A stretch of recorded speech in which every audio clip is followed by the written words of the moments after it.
In this video, I'm going to talk about a very basic punctuation mark, the apostrophe.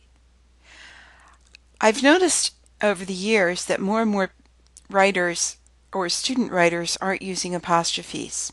I'm not sure why this is.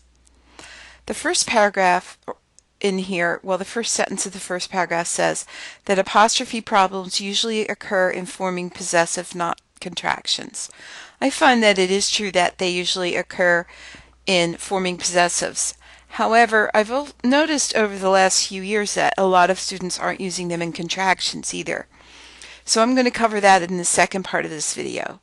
If you're completely cool with knowing how to use apostrophes and contractions, you don't need to look at that. I know it's review for a lot of you, but I did want to point it out and discuss it very briefly because some people just aren't doing that, and so I need to just point out how to do it.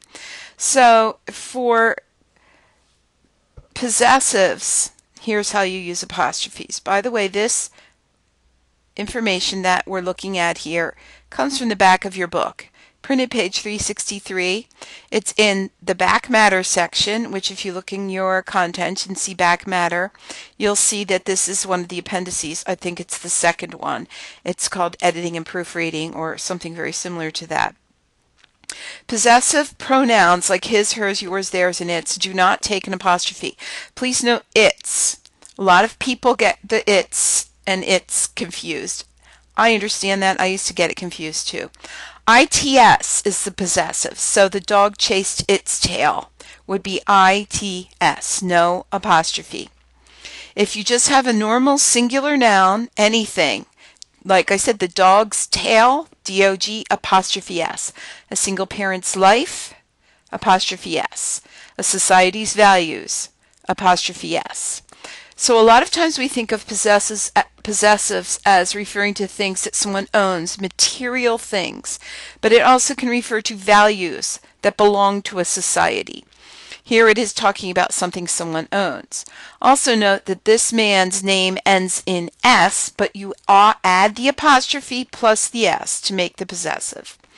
Words that are plural and end in S only get an apostrophe with no extra S. So at the end of the plural that ends in S, you just stick an apostrophe. Of course, there are some plural words that don't end in S, like women, people, mice. You would add an apostrophe S. So that's how you would use apostrophes in possessives. I'm going to go to the contraction section now and very briefly discuss that. Here I've written a few examples of words that turned into contractions. So remember that the missing letters indicate there's the apostrophe indicates that there's missing letters.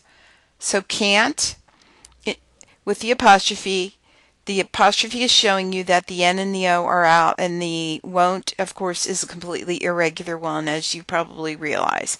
Do not forget the apostrophe in these contractions.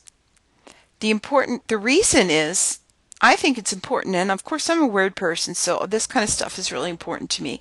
But there's a word, C-A-N-T, without an apostrophe. That's an actual word that does not mean cannot. There's another word, W-O-N-T, without an apostrophe that does not mean will not. So you're going to need to remember to differentiate between those words and these contractions by including your apostrophe here. ITS is the possessive form, as we just saw when we were looking at the possessive page for the use of apostrophes. IT apostrophe S is the contraction for it is. This is something many people get confused. So if you have any questions about apostrophes, please let me know. Everybody have a great day.